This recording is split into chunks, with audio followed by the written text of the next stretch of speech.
लोकसभा इंतखाबात से कबल कांग्रेस की बढ़ती जा रही है मुश्किलें।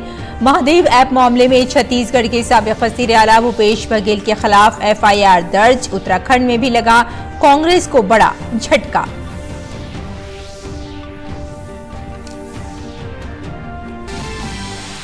जमहूरियत के त्यौहार के ऐलान के साथ इंतखाबी हलचल में इजाफा। वज़ीर आज़म नरेंद्र मोदी आंध्र प्रदेश के इंतखाबी दौरे पर पालनाडु जिले में बड़े अवामी जलसे से करेंगे खिताब।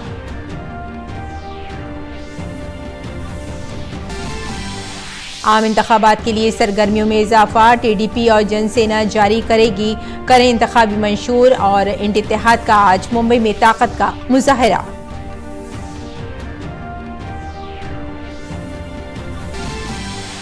इंतखाबात की तारीख के ऐलान के साथ ही मुल्क भर में मिसाली ज़ाब्ता अखलाक हुआ नाफिज। वॉल पेंटिंग और पोस्टर समेत दीगर तशहीरी मवाद को 24 घंटे और अवामी मकामात से सियासी इश्तेहारात को 48 घंटे के अंदर हटाने की हिदायत।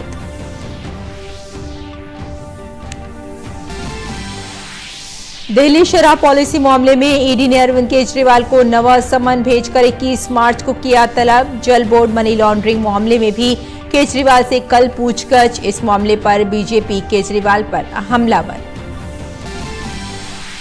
रूस में सदारत इंतखाबात के लिए आखिरी दिन वोटिंग जारी। व्लादिमीर पुतिन के इख्तिदार में रहने का इम्कान। रूस ने यूक्रेन पर इंतखाबात में खलल डालने का लगाया इल्जाम।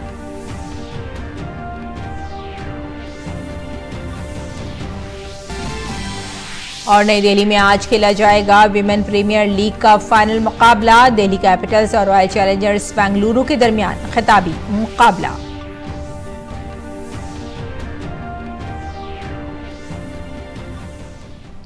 आदाब नाज़रीन, खबरनामे में आपका इस्तकबाल है। मैं हूं आपके साथ रेशमा फारूकी। लोकसभा इंतखाबात की तारीखों के ऐलान के बाद तमाम सियासी जमातें अपनी तैयारियों को हतमी शक्ल देने में मसरूफ हो गई हैं। वज़ीर आज़म नरेंद्र मोदी आज आंध्र प्रदेश का इंतखाबी दौरे पर हैं। वज़ीर आज़म पालनाडु जिले में अवामी जलसे से शरीक होंगे। NDA की इत्तेहादी जमात TDP और जनसेना आज आइंदा आम इंतखाबात के लिए अपने इंतखाबी मंशूर जारी करेगी। हाल ही में आंध्र प्रदेश में BJP और TDP के दरमियान सीटों की तकसीम पर मोहर लग गई है। BJP लोकसभा की 6 और असेंबली की 10 सीटों पर इलेक्शन लड़ेगी।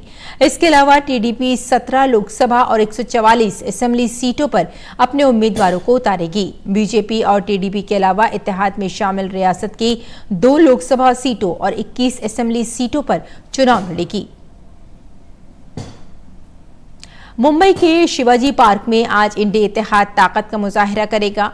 इसके साथ ही अपोजिशन इत्तेहाद की बाज़ाब्ता इंतखाबी मुहिम भी शुरू हो जाएगी। तमाम अपोजिशन लीडर मुंबई में मुख्तलिफ मकामात पर जाएंगे, जिसके बाद कांग्रेस लीडर राहुल गांधी शिवाजी पार्क में एक रैली से खिताब करेंगे। इलेक्शन कमीशन ने हफ्ते को सुप्रीम कोर्ट की रजिस्ट्री से मौसूल होने वाले इंतखाबी बॉन्ड्स का नया डेटा अपलोड कर दिया है। 15 मार्च के हुक्म के मुताबिक इलेक्शन कमीशन को ये फहरिस्त नई मालूमात के साथ 17 मार्च की शाम 5 बजे तक अपलोड करनी थी।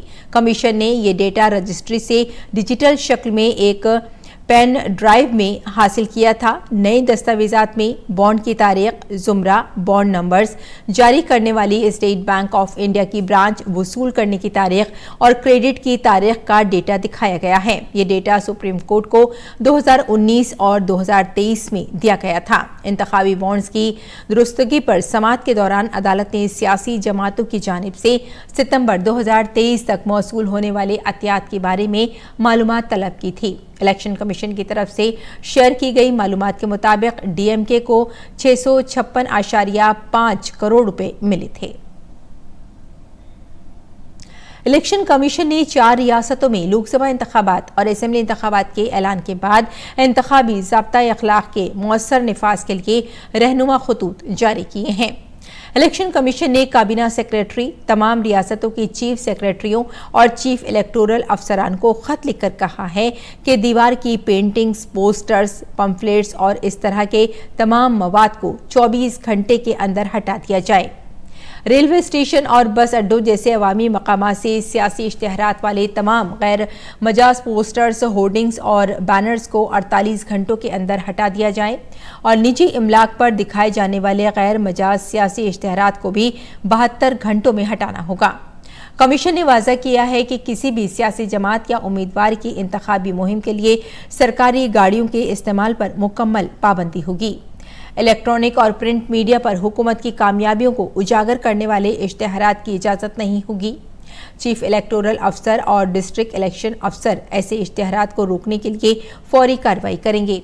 इंतखाबी अफसरान रियासती हुकूमत के महकमों की वेबसाइट से सियासी प्रोग्रामों की तस्वीर को फौरी तौर पर हटाएंगे।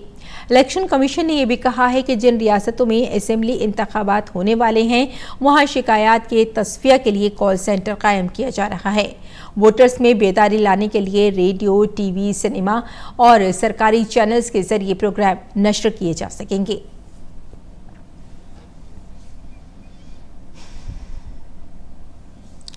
Chief election commissioner Rajiv Kumar ने लोकसभा इंतखाबात का ऐलान करते हुए कहा कि इंतखाबात के दौरान तशद्दुद की कोई गुंजाइश नहीं होगी। इसके लिए तमाम रियासतों की इंतजामिया और तमाम सियासी जमातों को सख्त हिदायत दी गई हैं। बहुत ही डिटर्मिनेशन के साथ हम हिंसा मुक्त चुनाव देना चाहते हैं। चुनाव में हिंसा की कतई गुंजाइश नहीं है। राष्ट्रपति महात्मा गांधी जी ने कहा था, मैं हिंसा का विरोध करता हूं क्योंकि उससे पाया हुआ समाधान बहुत कम वक्त के लिए होता है और उससे पैदा हुई नफरत हमेशा के लिए। Only peace is everlasting, violence doesn't solve anything. We will request everyone, all political parties, all candidates, that they must be very cautious of this point. We'll be ruthless if anywhere the violence happens. उन्होंने कहा कि इंतखाबात में पैसे के गलत इस्तेमाल को रोकने के लिए भी खातिर ख्वाह इंतजाम किए गए हैं। तमाम कंट्रोल एजेंसियों को पैनी नजर रखने की हिदायत की गई है। मिसयूज ऑफ मनी हम नहीं होने देंगे। Freebies, liquor, cash, cooker, sari, machine, whatever kind of freebies किस किस स्टेट में बंटने की शिकायतें आती हैं उसको 100% रोकें। रोकने के लिए एनालिटिक्स बेस्ड कार्य करें। So whom have we directed? GST, excise, state police, all agencies, income tax, customs, coast guards, BSF, SSB, border से जहां से भी जिसके नारकोटिक्स और जहां से भी फ्री भी आने की संभावना हो सकती है। कैश और मनी, जो भी धन बल का दुरुपयोग करना चाहेंगे, political finance in any case is a thing which is in news these days. So this is our effort to add to that thing so that there are much more cleaner elections. Election commission ने अरुणाचल प्रदेश और Sikkim assembly इंतखाबात के नताइज के ऐलान की तारीख में तब्दीली की है। अब 4 जून के बजाय 2 जून को दोनों रियासतों के असेंबली इंतखाबात के नताइज का ऐलान होगा। इलेक्शन कमीशन की जानिब से लोकसभा इंतखाबात 2024 की तारीखों के ऐलान के साथ ही मिसाली ज़ाब्ता अखलाक भी नाफिज हो गया है। ज़ाब्ता अखलाक के नाफिज होते ही हुकूमती मशीनरी हरकत में आ गई। मेरठ के मुख्तलिफ मकामात पर लीडरों और सियासी पार्टियों की मुहिम की तशहीर करने वाले होर्डिंग्स और बैनर्स हटाए जाने लगे हैं। मेरठ जिला इंतजामिया ने दीवारों पर लगे सियासी इश्तिहारात, होर्डिंग्स और पेंटिंग को हटाना शुरू कर दिया है। मेरठ सिटी मजिस्ट्रेट अनिल कुमार ने कहा कि कल से सियासी बैनर्स हटाए जा रहे हैं। ज्यादातर बैनर्स हटा दिए गए हैं और जल्द ही तमाम बैनर्स हटा दिए जाएंगे। आदर्श आचार संहिता को पूर्णतया लागू करने के लिए 24 घंटे के अंदर जितने भी सरकारी बिल्डिंग्स हैं उनसे जो भी होल्डिंग्स हैं जो राजनीतिक, उसको हटाया जाना रहता है। 48 घंटे के अंदर जो भी पब्लिक सेक्टर के हैं उससे हटाने रहते हैं और 72 घंटे के अंदर जितने भी निजी है उसको पूरी तरह हटा लिया जाना रहता है। इसी क्रम में कल से ही जितने भी होल्डिंग्स हैं जो राजनीतिक होल्डिंग्स हैं उनको हटाया जा रहा है। यदि किसी को प्रचार करना है तो रिटर्निंग अफसर से, डिस्ट्रिक्ट इलेक्शन अफसर से अनुमति ले, उसका अपने व्यय में व्यवस्था करे और सभी को सुविधा है, सब अपना प्रचार कर सकते हैं, लेकिन उसका एक एक पैसे का हिसाब उन्हें देना होगा। बीएमसी ने मुंबई में कांग्रेस लीडर राहुल गांधी के बैनर्स को भी हटा दिया है। ये बैनर्स कांग्रेस पार्टी ने भारत जोड़ो न्याय यात्रा के सिलसिले में राहुल गांधी के इस्तकबाल के लिए लगाए थे।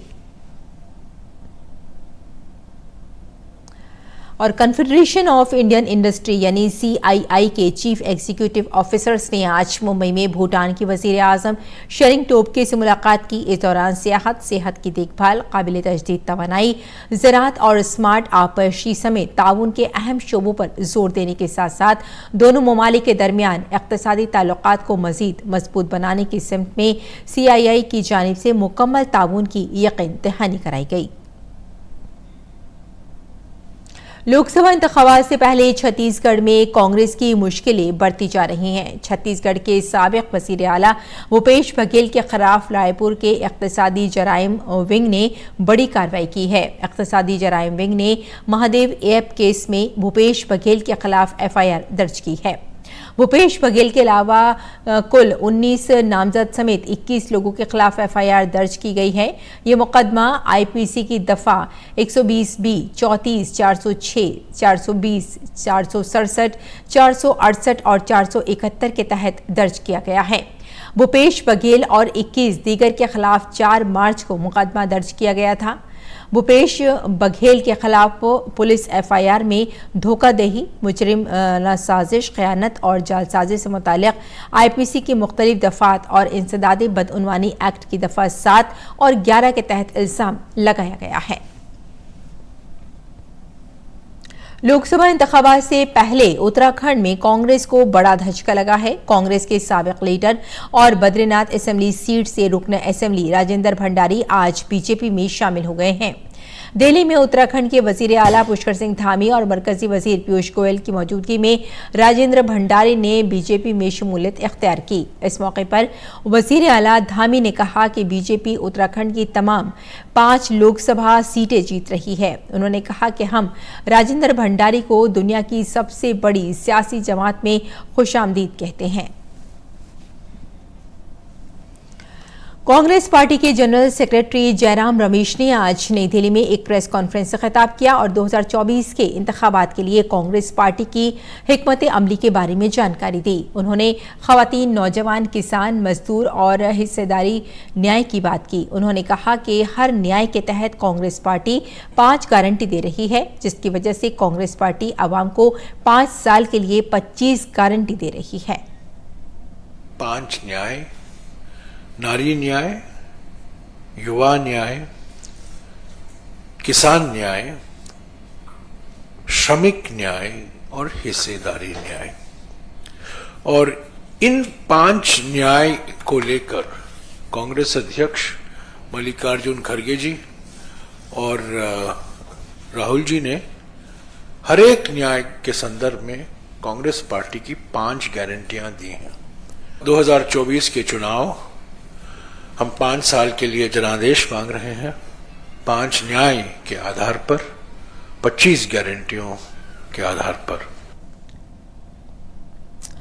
पेपर लीक मामले में बिहार पुलिस ने बड़ा दावा किया है।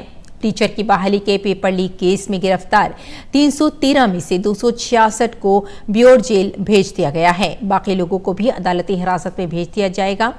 बिहार पब्लिक सर्विस कमीशन के टियर 3 इम्तिहान के पेपर लीक मामले में हजारीबाग में गिरफ्तार मुल्जिमान को पटना लाया गया, जहां उन्हें सिविल कोर्ट में पेश किया गया। पटना सिविल कोर्ट के वकील ऋषिकेश नारायण सिन्हा ने कहा कि पेपर लीक से मुताल्लिक मामले में तकरीबन 300 लोगों को MP MLA कोर्ट में पेशी के लिए लाया गया है।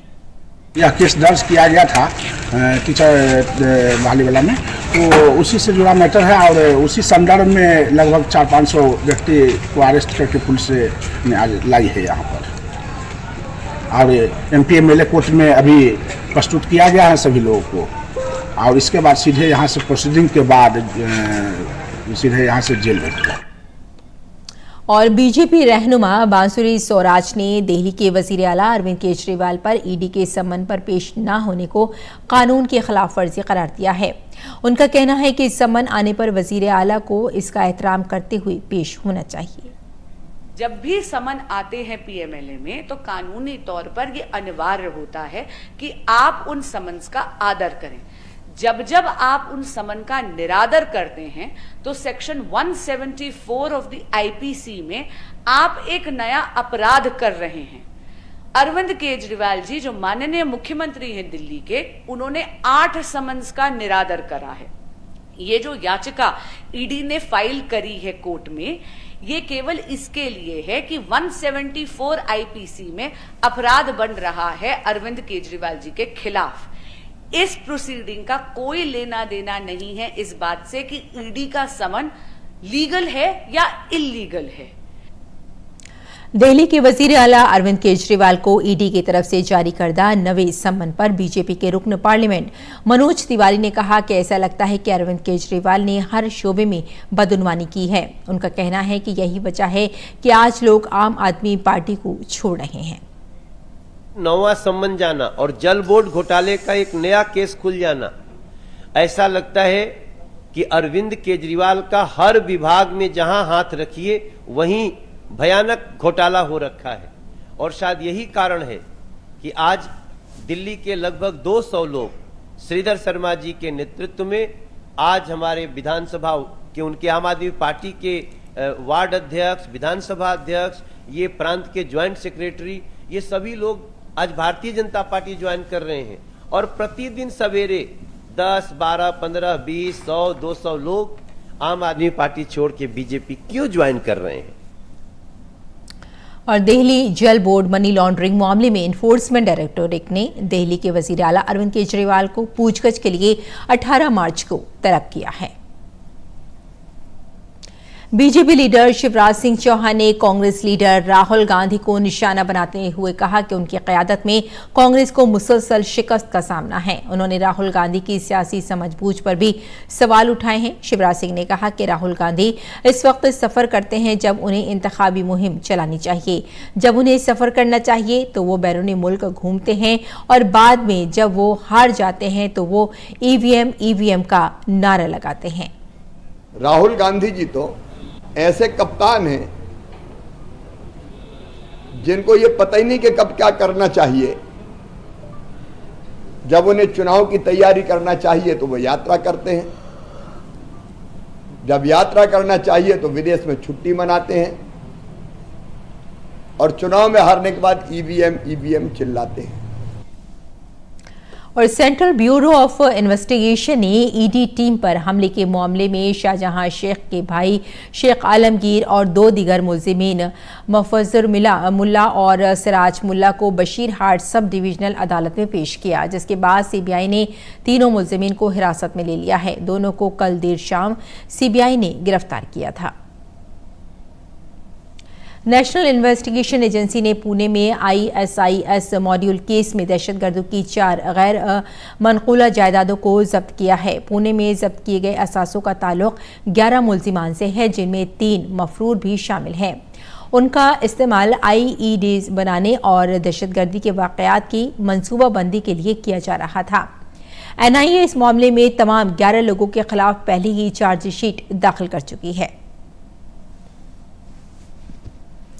आगे बढ़ते हैं। हरियाणा के वजीर आला नायब सिंह सैनी ने रिवाड़ी बॉयलर धमाका केस के मजिस्ट्रियल तहकीकात का हुक्म दिया है। अब इंक्वायरी कमेटी मुकर्ररा मुद्दत में अपनी रिपोर्ट पेश करेगी। वजीर आला ने जख्मियों के फौरी इलाज की हिदायत भी की है।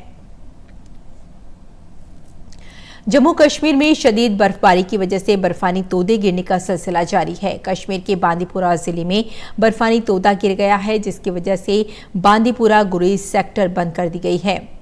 और बॉर्डर रोड ऑर्गेनाइजेशन BRO ने बर्फानी तोदे से मुतासिरा इलाके में बड़े पैमाने पर इनखला का ऑपरेशन शुरू कर दिया है। बॉर्डर रोड ऑर्गेनाइजेशन की जानिब से सड़कों से बर्फ हटाने का काम जारी है, जिससे लोगों को सफर करने में आसानी होगी।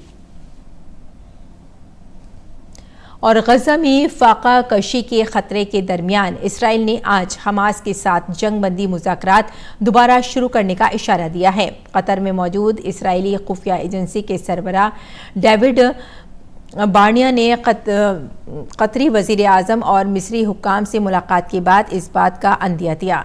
तवक्को है कि इजरायली वजीर आजम जंगबंदी की मुज़ाकरात दोबारा शुरू करने के लिए जंगी काबीना में बातचीत करेंगे, जो हमास के गज़ा में मुस्तकिल जंगबंदी के मुतालबे की वजह से टूट गए थे। इसके बाद फरीक़ैन के दरमियान सालिस का किरदार अदा करने वाले कतर, मिस्र और अमरीका को हमास के साथ मुज़ाकरात दोबारा शुरू करने के लिए फैसले से आगाह किया जाएगा।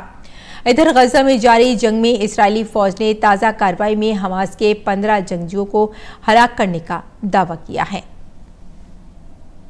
मिस्र के कदीम तरीन सिनेमेटोग्राफी स्टूडियो में से एक में ज़बरदस्त आग लग गई है। आतिशज़दगी के इस वाक़े में किसी जानी नुकसान की कोई इत्तला नहीं है। आग पर काबू पा लिया गया है। गीज़ा गवर्नरेट ने एक बयान जारी करके कहा कि इसने अल हराम स्टूडियो में लगी आग को बुझाने के लिए कई फायर ब्रिगेड की गाड़ियां भी मंगवाई हैं। एहतियात के तौर पर कुछ लोगों को वहां से निकाल लिया गया है। इस स्टूडियो को 1940 की दहाई में कायम किया गया था। रूस में सदारती इंतखाबात के लिए वोटिंग का आज आखिरी दिन है। 2 दिन तक जारी रहने वाले वोटिंग के अमल के दरमियान लोगों की बड़ी तादाद ने वोट डाले। सदर व्लादिमीर पुतिन इस इंतखाब में सरफहरिस्त उम्मीदवार हैं और तवक्को है कि वो 5वें 6 साला मुद्दत के लिए दोबारा मुंतखब हो जाएंगे। 71 साला पुतिन को इस इंतखाब में 3 उम्मीदवारों का सामना है, लेकिन वो सदर पर सख्त तनकीद से गुरेज कर रहे हैं। अपोजिशन के ये उम्मीदवार यूक्रेन जंग पर हुकूमती पॉलिसी के खिलाफ भी कुछ नहीं कह रहे हैं। वोटिंग के 2 दिनों के दौरान तोड़फोड़, तशद्दुद और मुजाहिरों के तकरीबन निस्फ दर्जन वाक़यात पेश आए हैं। साबिक़ अमरीकी सदर डोनाल्ड ट्रंप ने हफ्ते के रोज़ खबरदार किया है कि अगर वो इंतखाबात में मुंतखब न हुए तो मुल्क में खूनरेज़ी होगी। ओहायो के करीब रैली से खिताब करते हुए ट्रंप ने कहा कि अब अगर मैं मुंतखब ना हुआ तो खूनरेज़ी होने वाली है, ये सबसे कम होगा। उन्होंने कहा कि ये मुल्क के लिए खून की होरी साबित होने वाला है। नाइजर की हुकूमत ने अमेरिका के साथ फौजी ताउन के मुआहदे को फौरी तौर पर ख़त्म करने का ऐलान किया है। नाइजर की फौजी जुंटा के तर्जुमान कर्नल अमादा अब्दुल वर्मा ने कौमी टेलीविज़न पर यह इत्तला दी। ये ऐलान फौजी जुंटा के साथ राब्तों की तजदीद के लिए 3 रोज़ा दौरे के बाद एक सीनियर अमरीकी वफ़द के नाइजर से रवाना होने के 1 दिन के बाद सामने आया है। पिछले साल तक नाइजर में तकरीबन 1100 अमरीकी फ़ौजी मौजूद थे। यहाँ अमरीकी फ़ौजी और अड्डों पर काम करती है, जिसमें एक ड्रोन अड्डा भी शामिल है, जिसे एयरबेस 201 के नाम से जाना जाता है, जिसे $100 मिलियन से ज़्यादा की लागत है। वस्त नाइजर में उगाडेस के पास ये बनाया गया था। आइसलैंड में एक बार फिर आतिशफिशा फट पड़ा। आतिशफिशा फटने की वजह से लावा आसमान में दूर दूर तक दिखाई दे रहा है। रिच जैंस जजीरा नुमा पर स्टोरा स्कॉकफेल और हैगाफेल के दरमियान आतिशफिशा फट पड़ा। इस इलाके में 8 फरवरी को भी आतिशफिशा फटा था। दिसंबर के बाद आइसलैंड में आतिशफिशा फटने का ये चौथा वाकया है। वेनेजुएला के सदर निकोलस मादुरो एक बार फिर सदारती इंतखाबात में हिस्सा लेंगे। वेनेजुएला में सदारती इंतखाबात 28 जुलाई को होंगे। हुक्मरान सोशलिस्ट पार्टी ने कल कहा कि निकोलस मादुरो दूसरी मुद्दत के लिए वोटिंग में हिस्सा लेंगे ताकि इक़्तिदार में मजीद 6 साल की मुद्दत हासिल की जा सके। 61 साला मादुरो को सोशलिस्ट पार्टी के उम्मीदवार के तौर पर नायब सदर डेविड डियोसिडाडो कैसिलो ने ऐलान किया है और हामियों से खिताब करने के लिए खेलों के एक बड़े मैदान में स्टेज पर किए गए हैं। हालिया पोल से पता चलता है कि वेनेजुएला के 3.9% लोग मादुरो को वोट देने का इरादा रखते हैं, जो कि अपोजिशन के उम्मीदवार मारिया कोरिना चाडो के 54.5% से बहुत पीछे हैं। उम्मीदवारों के पास रजिस्ट्रेशन के लिए 25 मार्च तक का वक्त है और वाज़ेह नहीं है कि आया अपोजिशन माचाडो के मुतबादिल का नाम लेगी, जिन पर मुतबादिल मुंतखब करने के लिए दबाव बढ़ रहा है। और विमेंस प्रीमियर लीग का फाइनल मैच आज दिल्ली कैपिटल्स और रॉयल चैलेंजर्स बैंगलोर के दरमियान दारुल हुकूमत नई दिल्ली के अरुण जेटली स्टेडियम में खेला जाएगा। इस सीजन में दिल्ली कैपिटल्स के खिलाफ आरसीबी का रिकॉर्ड बिल्कुल भी अच्छा नहीं रहा है। दोनों के दरमियान खेले गए सीजन के पहले लीग मैच में दिल्ली कैपिटल्स ने 25 रन से कामयाबी हासिल की। इसके बाद दूसरे लीग मैच में दिल्ली ने आरसीबी को करीबी मुकाबले में 1 रन से शिकस्त दी। ऐसे में फाइनल में दिल्ली का चैलेंज आरसीबी के लिए आसान नहीं होगा, जबकि गुज़िश्ता 2 मैचों में आरसीबी ने मुंबई इंडियंस को शिकस्त दी थी, जो दिफाई चैंपियन थी। तो नाज़रीन, खबरनामे में फिलहाल इतना ही। इजाजत दें। आदाब।